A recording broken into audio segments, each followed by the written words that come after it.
Hey, welcome back to Building Out Loud with me, Randy Silver, and Faith Forster. where every week we check in with Faith from her shed as she's building out her new business Discovery. But this week she's not in the shed. What's going on, Faith? An office. Come on, it's a bit fancy than a shed. It is a record-breaking hot day. I cannot sit in there right now. My laptop was overheating and not happy, so I've had to come inside. It's what happens when you move to England and you're not used to Australia weather anymore.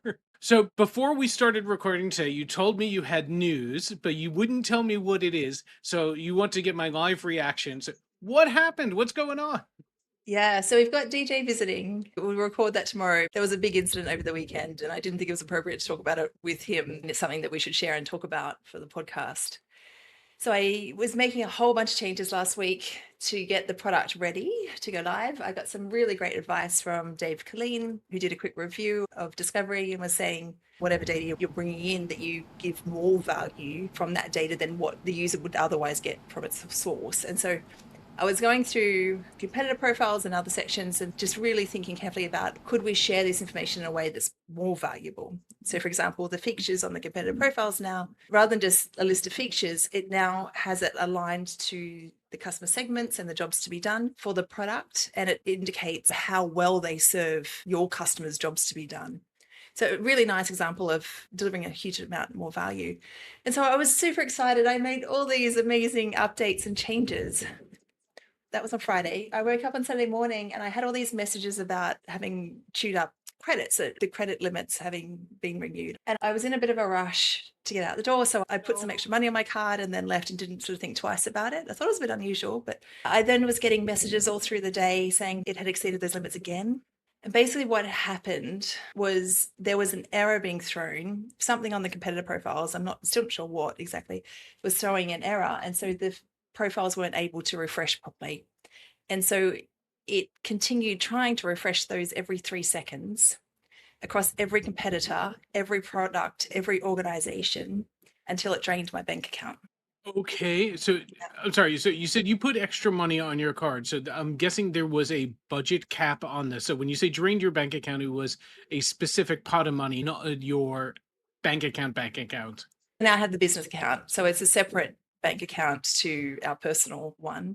And it's a specific pot of money that you had allocated as budget for this, just not all to be used in one go. Within 24 hours on a set of changes that didn't actually produce anything because it was just a series of errors that just kept chewing. Dude, you're not losing the house. This is issue number one, and that is good. I mean, this is awful, obviously, but how awful is this? Oh. So the way the competitive profiles work is they run first in Gemini. If Gemini doesn't work, it then tries in Perplexity. So it was doing it twice every time. Gemini alone cost £1,000 it took. So in the order of a couple of grand, which is annoying. Yeah, I'm not destitute, but it's more upsetting. It's really upsetting. Like Yeah. a simple change, yeah, that this had happened, right? My bank account got drained. It feels like fraud, or I should be able to go somewhere and claim this wasn't my fault. I shouldn't have to pay for this or whatever. And it's just not. It is my fault because I published the changes. And so it's a really interesting exercise in understanding.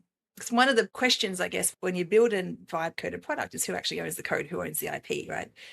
I'm responsible and it's cost me. Yeah. It's become really clear that that's the case, but it's really upsetting, actually. It's more so than what it means from a monetary perspective. Yeah, I can obviously sympathize with this. I don't want to minimize it at all. The analogy I'd make if I was stepping back away from it is it's like giving a new hire a company card, but not having a specific spend limit on it because you've never been in the position where that was an issue. And Yeah. now, so this is the thing, you've got the AI working for you. We've talked about this in the past, and other people have said it's essentially like an extraordinarily intelligent but idiotic intern. It does some things incredibly well and some things with no thought whatsoever. In this case, it did exactly what it thought it should do without stopping to think about context in any way. And that's anthropomorphizing it, obviously. We tend to think of, well, AI is smarter than just a stupid if then loop, but sometimes it's not. I have now fixed it, obviously. I've put in a circuit breaker, so if it fails more than 3 times, it just stops. I've also changed it so that a user needs to log in to trigger the 24-hour schedule. So if no user has visited for a week, it's not continuing to refresh the profiles every day. So there are a couple of sort of safeguards in there now, but it does, yeah, it's an interesting lesson because in my context, there wasn't an enormous amount of money in that bank account, but if you put that in a business context, yeah, that could have cost a lot of money very quickly. Yeah, a few months from now, that could have been a devastating amount of money. And it's not, I do not want to trivialize the amount, but it sounds like you're going to be okay, but it's a very expensive and annoying lesson to learn. Yeah, yeah, that's exactly what it is. So you said you put in a bunch of things. What about a spend limit, essentially? Is there something that triggers if it goes above a certain number or is trending in a certain thing? Do you need to do a manual approval of it or something like that? So I already had budgets set up in all of the LLMs that I use. The thing is, there's also auto recharges. So if you hit that limit, it goes ahead and takes that budget amount out of your bank account again, which I set up because previously I had hit that limit and it didn't even tell me. And all of a sudden the agents weren't working and I didn't know why.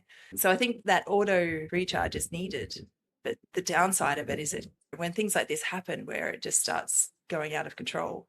Sure, and it's fine when the auto recharge, if it's set to, I don't know, 200 quid, if it's set to fire once or twice on auto recharge, but won't fire a third time without a manual approval or something like that. Because what is your canary in the coal mine on this?